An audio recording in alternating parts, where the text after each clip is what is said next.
Welcome to all student my channel online education 3-4 के मेरे channel online शिक्षा 3-4 के में सभी छात्रों को स्वागत है। और मैं आपको 10th क्लास के इंग्लिश के बुक आपको पढ़ाने जा रहा हूँ। एनसीईआरटी की यानी सरकारी बुक है। और मैं आपको बता दूं कि ये गद्य खंड का 7वां चैप्टर है और इस चैप्टर का नाम है the unity of Indian culture, यानी भारतीय संस्कृति की एकता, या दूसरे शब्दों में इसे बोल सकते हैं कि भारतीय संस्कृति की एकजुटता। राइट। प्लीज यह वीडियो अगर आपको अच्छा लगे तो लाइक कीजिएगा, कमेंट कीजिएगा और अपने ग्रुप में शेयर कीजिएगा। और इस चैनल पर पहली बार विजिट कर रहे हैं तो इस चैनल को सब्सक्राइब कर लीजिएगा और कमेंट बॉक्स में यह जरूर लिख करके बताइएगा कि आप इस वीडियो को कहां से देख रहे हैं। ज्यादा बातें नहीं करते हुए सीधा आपको पॉइंट पर ले चलते हैं। देखिए, कहता है कि it is only in India and to some extent in China that the old civilisation and culture have grown and changed but never grown और changed at the expense of an underlying unity. कहता यह केवल भारत और चीन में कुछ हद तक है जो पुरानी सभ्यता और संस्कृति बढ़ी और बदल गई है, लेकिन कभी नहीं एक अंतर्निहित एकता के कीमत पर बढ़ी और बदली है। This has been possible only through the capacity of readjustment exhibited by the Indian society. कहता है यह भारतीय समाज द्वारा प्रदर्शित पुनर्समायोजन के क्षमता के माध्यम से केवल संभव हुआ है। मैं आपको बता दूं, यहाँ पर देखिए कि 4 फुट साइज में आपको घेरा जो आपको दिख रहा है पिंक कलर में, यानी इसका बैकग्राउंड जो है वह गुलाबी कलर में है, आपको देख रहे हैं। और इसका में लिखा हुआ जो है, जो भी लिखा हुआ है यह ब्लैक कलर में है। देखिए, कहता है यहाँ पर देखिए B.11 करके दिया हुआ है। कहता है write T for true and F for false statement को यहाँ पर डबल बिंदु दिया हुआ है। देखिए, कहता है कि सत्य के लिए T लिखिए और असत्य कथन या बयान के लिए F लिखिए। मैं आपको बता दूं कि ये क्वेश्चन के रूप में 5 को दिया हुआ है। इसको आपको जौन क्वेश्चन आपको सही लगता है कि ये क्वेश्चन सही है, इसमें आपको T का निशान देना है, T लगा देना है, T लिख देना है उसके सामने कि ये क्वेश्चन जो है सत्य है। और जौन क्वेश्चन आपको गलत लगता है उसके सामने यानी वहां पर F लिखना है कि ये फॉल्स क्वेश्चन है, ये गलत क्वेश्चन है। इसलिए F जो है आपको गलत का दर्शा देंगे कि ये F जो है वह गलत है, ये क्वेश्चन जो है गलत है। और T जो यहाँ पर लिखिएगा ये क्वेश्चन आपको दर्शाएगा कि ये क्वेश्चन जो है ये सत्य है। राइट। मैंने आपको कई शब्दों में तोड़ करके हमेशा इसलिए बता देता हूं ताकि आपको आसानी से अच्छे ढंग से समझ में आए। राइट। देखिए, क्वेश्चन नंबर 1 देखिए, the vitality of Indian culture is not amazing. कहने का अर्थ है कि भारतीय संस्कृति की जीवन शैली अद्भुत नहीं है। तो इसलिए हमने आपको पढ़ाया था कि भारतीय संस्कृति की जीवन शैली जो है वह अद्भुत है। तो इसलिए यहाँ पर अद्भुत नहीं है दिया हुआ है, तो इसलिए एक गलत क्वेश्चन है। और इसके सामने जो है यहाँ पर F लिख देंगे ताकि F इस क्वेश्चन को दर्शाए कि ये क्वेश्चन जो है गलत है। राइट। देखिए, क्वेश्चन नंबर 2 देखिए, कहता है the ancient world thrive of fine flowers of civilisation in many lands. कहता है प्राचीन दुनिया ने कई भूमियों में सभ्यता के सुंदर फूल बिखेरे हैं। इसलिए क्वेश्चन जो है ये सही क्वेश्चन है। मैंने आपको पढ़ाया है कि एज प्राचीन दुनिया ने कई भूमियों में सभ्यता के सुंदर फूल बिखेरे हैं, इसलिए यह क्वेश्चन जो है टू क्वेश्चन जो है ये सत्य है। इसलिए इसके सामने टी का निशान लगा देंगे, टी लिख देंगे इसके सामने कि एक क्वेश्चन जो है दर्शाएगा कि टी जो है आपको एक क्वेश्चन, दूसरा क्वेश्चन जो है वह सत्य है।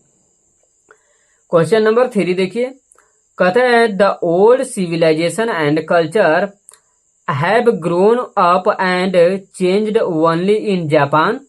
कहता है कि यह केवल पुरानी सभ्यता और संस्कृति जापान में बढ़ी और विकसित हुई है, यानी बदल गई है। इसलिए क्वेश्चन आपको गलत है, क्योंकि जापान में केवल बढ़ी और बदली नहीं है। इसलिए 3 क्वेश्चन जो है वह गलत है। इसलिए इसके सामने एफ का निशान लगाएंगे ताकि इससे पता चले कि एक क्वेश्चन 3 जो है वह गलत है। राइट। क्वेश्चन नंबर 4 देखिए, कहता है the Aryans were regarded as the earlier invaders of the land. कहता है आर्यों ने, यहां पर देखिए कहने का अर्थ है कि आर्यों को भूमि के सबसे पहले आक्रमणकारी के रूप में माना जाता था। तो ये क्वेश्चन जो है 4 क्वेश्चन जो है आपको सही है। ये क्वेश्चन जो है 4 जो है ये सही है, और इसलिए इसके सामने टी का क्वेश्चन लगा देंगे, टी का निशान लगाएंगे, क्योंकि ये क्वेश्चन आपको सही बताएगा कि ये टी जो 4 जो क्वेश्चन है वह सही है, क्योंकि आर्यन आक्रमणकारी ने कार्यों को भूमि का सबसे पहला आक्रमणकारी के रूप में माना जाता था। इसलिए क्वेश्चन जो है आपको मैं बता दूं कि 1 क्वेश्चन सही है, और सॉरी यहाँ पर 1 क्वेश्चन गलत है और 3 क्वेश्चन गलत है, और क्वेश्चन नंबर 2 सही है और 4 सही है। क्वेश्चन नंबर 5 देखिए, कहता है give the opposites of the flowing words. कहता है निम्नलिखित शब्दों के विपरीत शब्द दीजिए, यानी विपरीत शब्द लिखिए। यहाँ पर एक कहने का अर्थ है, यहाँ पर गिव दिया है यानी कि यहाँ पर दीजिए कहने का अर्थ है, तो यहाँ पर लिखिए भी बोल सकते हैं, क्योंकि यहाँ पर लिख करके बता सकते हैं कि मॉडर्न का विपरीत क्या होता है। इसलिए यहाँ पर देखिए क्वेश्चन नंबर 1 देखिए, कहता है कि मॉडर्न, मॉडर्न का मतलब होता है आधुनिक, इसका विपरीत हो जाएगा प्राचीन। तो प्राचीन का इंग्लिश हो जाएगा एंशिएंट, इसलिए यहाँ पर एंशिएंट भरा जाएगा, या फिर पास्ट भर देंगे यानी अतीत भर देंगे। इसलिए दोनों में से कोई भर देंगे। और यहाँ पर क्वेश्चन 2 देखिए, कॉन्क्यूर। कॉन्क्यूर का मतलब होता है विजय यानी जीत, तो इसका विपरीत हो जाएगा वैनक्विस्ड, यानी वैनक्विस्ड का मतलब होता है पराजित, यानी जीत के पराजित हो जाएगा। और यूनिटी के मतलब होता है एकता, तो इसका हो जाएगा डिसयूनिटी, यानी एकता के हो जाएगा अनेकता, यानी बिखरा हुआ, इसलिए डिसयूनिटी यहाँ पर भरा जाएगा। और यहाँ पर चौथा में देखिए कि पॉसिबल लिखा हुआ है, तो पॉसिबल का मतलब होता है संभव, और इसका विपरीत शब्द हो जाएगा इम्पॉसिबल, यानी असंभव, इसलिए यहाँ पर भरा जाएगा चौथा में इम्पॉसिबल। राइट। क्वेश्चन नंबर 5 देखिए, कहता है कि 5वां कहता है डेड। डेड का मतलब होता है मृत, मृत के विपरीत हो जाएगा जीवित, यानी लाइफ, लाइफ माने जीवित, इसलिए लाइव हो जाएगा। और यहाँ पर B.1.2 करके दिया हुआ है, यहाँ पर देखिए कहता है answer the following questions briefly. कहता है कि निम्नलिखित प्रश्नों का उत्तर संक्षेप में दे। प्लीज यह वीडियो अगर आपको अच्छा लगे तो लाइक कीजिएगा, कमेंट कीजिएगा और अपने ग्रुप में शेयर कीजिएगा। और इस चैनल पर पहली बार विजिट कर रहे हैं तो इस चैनल को सब्सक्राइब कर लीजिएगा, और कमेंट बॉक्स में यह जरूर लिख करके बताइएगा कि आप इस वीडियो को कहां से देख रहे हैं।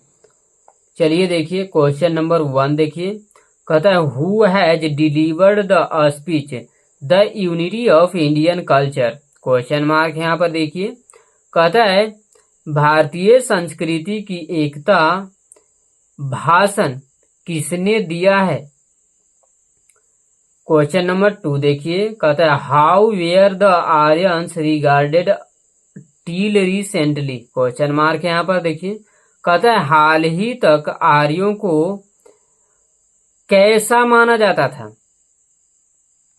क्वेश्चन नंबर 3 देखिए, कहता है how did the pre Aryans build up a new civilization? Question mark यहाँ पर भी देखिए, कहता है कि इन पूर्व आर्यों ने नई सभ्यता का निर्माण कैसे किया? देखिए लाइन कट गया है, परंतु मोबाइल के लाइट से आपको बता दे रहे हैं। क्वेश्चन नंबर 3 में थे, कहता है कि पूर्व आर्यों ने नई सभ्यता का निर्माण कैसे किया? क्वेश्चन नंबर 4 देखिए, कहता है what according to the author is the most remarkable feature of Indian civilization? Sorry, civilization नहीं है, कल्चर है। अब यहाँ पर क्वेश्चन मार्क दिया हुआ है, मोबाइल पर देखने लगे इसलिए मिस कर गया। कहता है लेखक के अनुसार भारतीय संस्कृति के सबसे उल्लेखनीय विशेषता क्या है? क्वेश्चन नंबर 5 देखिए, कहता है where has old civilisation and culture grown and changed? Question mark यहाँ पर भी देखिए, कहता है पुरानी सभ्यता और संस्कृति कहाँ बढ़ी और बदल गई है? प्लीज यह वीडियो अगर आपको अच्छा लगे तो लाइक कीजिएगा, कमेंट कीजिएगा और अपने ग्रुप में शेयर कीजिएगा। और इस चैनल पर पहली बार विजिट कर रहे हैं तो इस चैनल को सब्सक्राइब कर लीजिएगा और कमेंट बॉक्स में यह जरूर लिख के बताइएगा कि आप इस वीडियो को कहां से देख रहे हैं। आप लोग जितना हो सके सपोर्ट कीजिए और ताकि मुझे भी उत्साहित महसूस हो सके और मैं आपको और बेहतरीन ढंग से बताने के लिए प्रेरित महसूस कर सके। थैंक्स फॉर वॉचिंग, देखने के लिए आपको धन्यवाद।